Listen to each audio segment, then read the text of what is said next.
Welcome to Pete's Tiny Shed Diaries. This is a quick video on how I built my shed.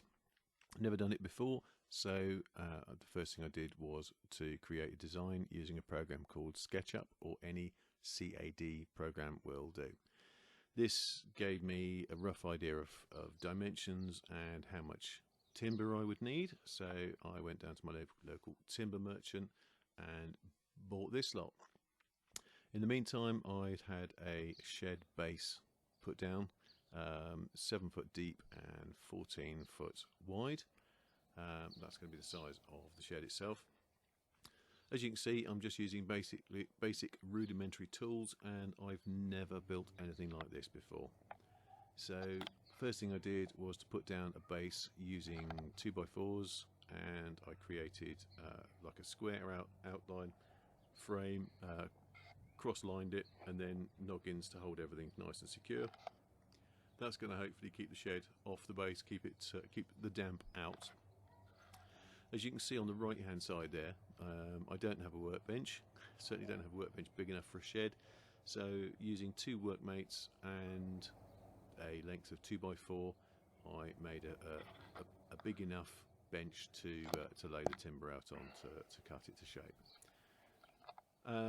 Next thing I did was put down the floorboards. So I've used tongue and groove for those. I think it's about 12mm thick. Put those together in an alternating style, and just screwed them down to the floorboards. You can see here the start of one of the wall frames. Put those together on the floorboards as it was a nice level base, and then erected them and screwed them all together. Now basically I have copied the majority of this design from Rag and Bone Brown. Brilliant channel, so I'll put a link down below. He gives a lot more information on the hows and the whys on how to do this sort of thing. This is the first time I've ever done that.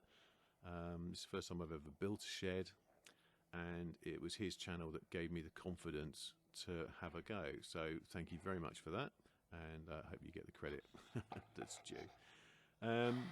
Basically everything just screwed together, and the next thing we did was put the roof on and started cladding the shed, which started to giving it a lot of rigidity. The cladding itself is a basic tongue and groove again, and it's a non-treated timber, so that'll get a coat of paint towards the end. Once the back wall had gone up and the roof was on, then I started to put up the sides and started to clad those all round, and again that started giving it a lot of rigidity.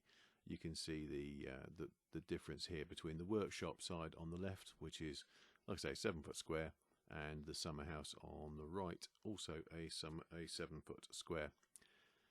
The only door I've bought is the one that fits this image here on the left. The rest are homemade by me, scratch built. So are the window frames and everything, as you can see there, putting those together. Started then to, like I say, to clad everything up, trim the roof down to size, and then we got it painted. And once the painting was done, that was pretty much everything was complete. Then just had to fit the door furniture, door handles, etc., and stays, and there you can see it glazed and with the windows and everything in place. So that was pretty much it. Thank you very much for watching. If you've enjoyed this video, then please like and subscribe, and hopefully there'll be some more in the future. Thanks very much.